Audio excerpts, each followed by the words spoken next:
Hi, I'm Joan Andrea Alvarado, and this is a presentation about language and society and its relation with sexism. To begin, let's talk about sociolinguistics.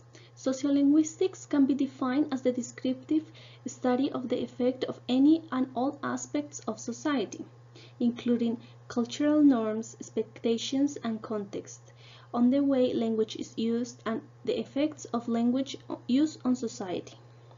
Sociolinguistics can help us understand why we speak differently in various social contexts and help uncover the social relationships in a community. It is an attempt to find correlations between social structure and linguistic structure and to observe any changes that occur.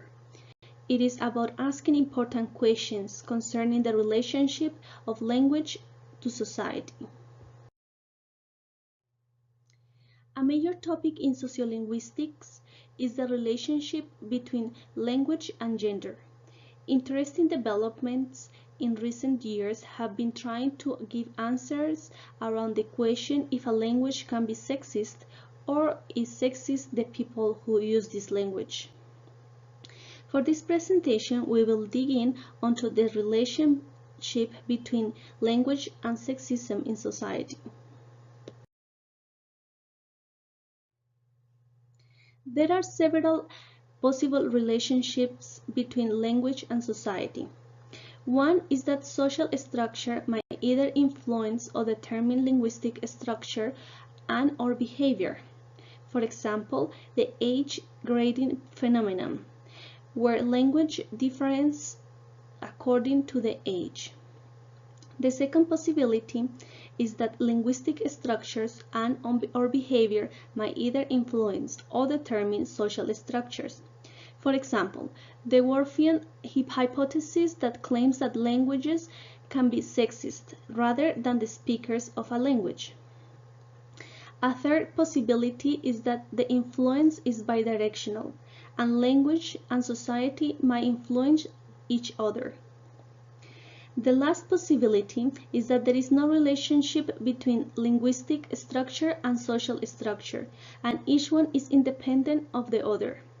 And this is Chomsky's approach, and a social linguistic as a preliminary to any other kind of linguistics, an innate linguistic structure prior socialization. As for sexism, society and language relationship, I believe, is a bidirectional relationship where one influences the other. Sexism is a differentiation or discrimination based in the person's sex or gender, usually against women. But why is there a differentiation? It's obvious that men and women have differences. Genetically, females have two X chromosomes, and men have X and Y chromosomes. Physically, females have more fat, less muscle, weight less, and are not as strong as males. Psychologically, females mature more rapidly than men. And emotionally, women are more variable due to the hormonal changes. Personally, I would argue that mentally there are also differences. For example, it is said that women have multitask abilities, whereas men don't perform as good as women in doing multiple tasks at the same time. Also, women perform some types of jobs better than men, as well as men do better in certain type of jobs. No man can ever do at the same level what a mother can do, referring to the attention and care of a baby, nor women can be physically exposed or perform in the same way as men, for example in wars. Not to say that differences are only between men and women, but also between people of the same sex. Language shows these differences as well, for example in social status. However, many of the differences between men and women might be accentuated because of the different roles that each one performs and the beliefs of what each one should look like. Language tends to reflect social structure, and social structure is constantly changing. But those who had adopted a more gender-inclusive language, says Romain, did not necessarily have a more liberal view of gender inequalities in language. She claims that ideological factors in the form of cultural beliefs about women enter into gender assignments in grammatical systems that are supposedly pure, formal, and arbitrary. Definitely, some languages that do not make gender distinctions are not necessarily less sexist than English, which has the he, she, it natural gender system. One long claim concerning the relation between language and culture is that the structure of the language influences the way in which speakers of a language view the world. This claim is known as the Worfian hypothesis. However, the structure of a language does not determine the way in which speakers view the world, but is still extremely influential in predisposing speakers of a language towards adopting a particular worldview. The culture of a people definitely finds reflection in the language they employ, because they value certain things and do them in a certain way. They come to use their language in ways that reflect what they value and what they do.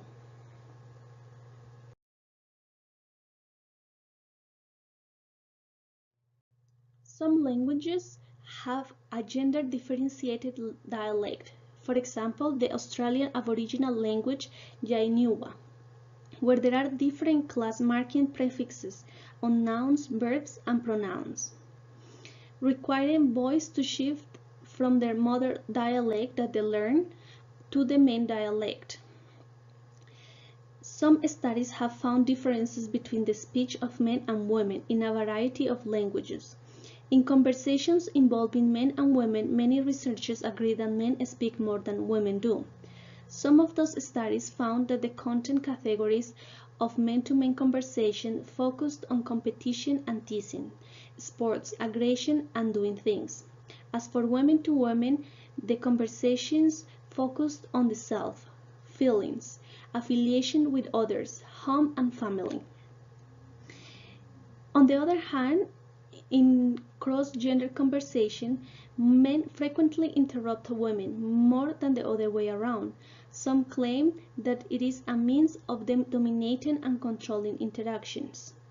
Others found that men interrupt more, challenge, dispute, and ignore more, try to control what topics are discussed, and are inclined to make categorical statements.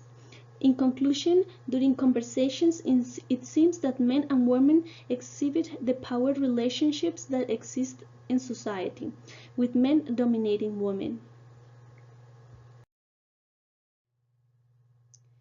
Holmes offers some testable claims. The first one is that women and men develop different patterns of language use. The second is that women tend to focus on the affective functions of an interaction more than men do. The third one is women tend to use linguistic devices that stress solidarity more often than men do. The fourth one is that women tend to interact in ways which will maintain and increase solidarity, while, especially in formal contexts, men tend to interact in ways which will maintain and increase their power and status. And fifth, women are stylistically more flexible than men. One example of these differences is the advice given to Margaret Thatcher, who was told to lower the pitch of her voice, diminish its range, and speak more slowly, and thereby adopt an authoritative, almost monotonous delivery to make herself heard. In other words, she was advised to talk more like a man. She was successful to the extent that her new speaking style became a kind of trademark. Any differences that exist must also interact with other factors, such as social, class, race, culture, discourse type, group membership, etc. The gender differences in language behavior can be explained with the claim that languages can be sexist. One claim is that men and women are biologically different and that this difference has serious consequences for gender. Women are somehow predisposed psychologically to be involved with one another and be mutually supportive and non-competitive. On the other hand, men are innately predisposed to independence and to vertical rather than horizontal relationships. This claim is rather a case of stereotyping with little or not evidence. The second claim is that social organization is best perceived as some kind of hierarchical set of power relationships. Moreover, such organizations by power might appear to be entirely normal, justified both genetically and evolutionarily, and therefore natural and possibly even preordained. Language behavior reflects male dominance. Men use what power they have to dominate each other, of course women, and if women are to succeed in such a system, they must learn to dominate others too, women included. This view is referred as the dominance view. The third claim, often referred as the difference, says that the men and women are social beings who have learned to act in certain ways. Language behavior is largely learned behavior, and both learn to be what society expects them to be, in all terms, linguistically, in their manners, behavior, and with certain life experiences. If either of the last two claims is correct, we must be prepared to acknowledge the limits of proposals that seek to eliminate sexist language without first changing the underlying relationship between men and women.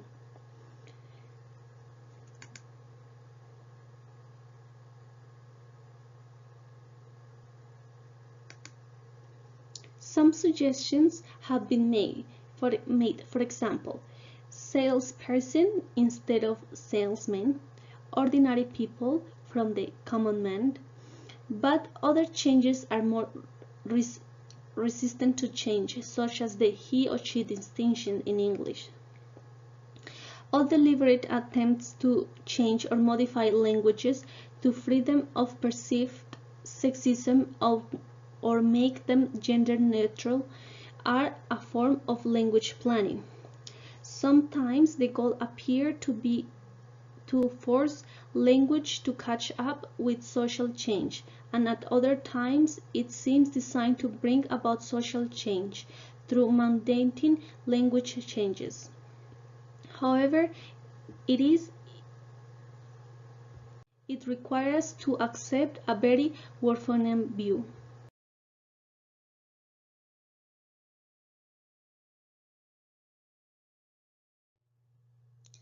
Language themselves might not be sexist. Men and women use language to achieve certain purposes, and so as long as differences in gender are equated with differences in access to power and influence in society, we might expect linguistic differences too. For both men and women, power and influence are also associated with education, social class, regional origin, and so on. And there is no question in these cases that there are related linguistic differences.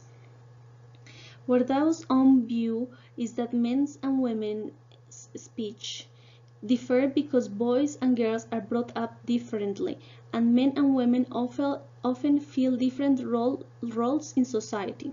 Moreover, most men and women know this and behave accordingly. If such is the case, we might expect changes that makes a language less sexist to result from child rearing practices and role differentiation which are less sexist. However, it might be utopian to believe that language use will ever become natural. Humans use everything around them to create differences among themselves, and language is just a thing in that sense. In conclusion, if some languages are sexist, It does not necessarily mean that people who use it are, or the other way around. Not that I'm implying that language are necessarily sexist or not sexist.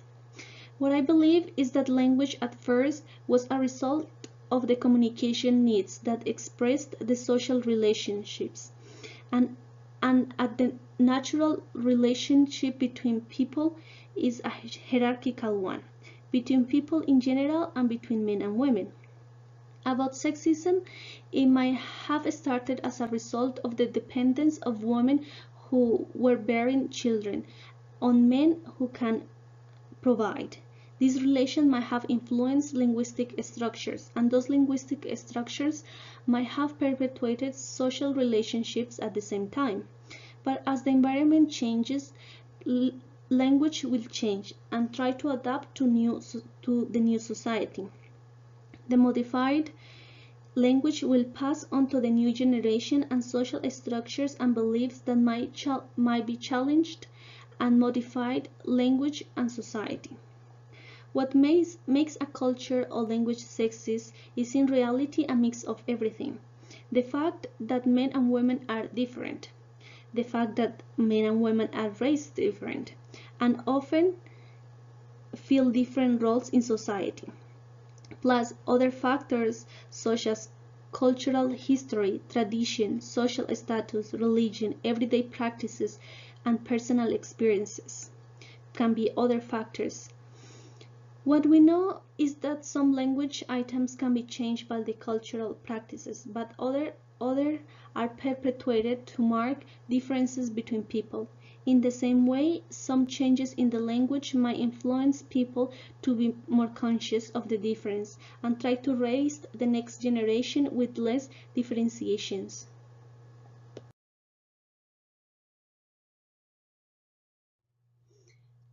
Thank you. I hope you have enjoyed this presentation.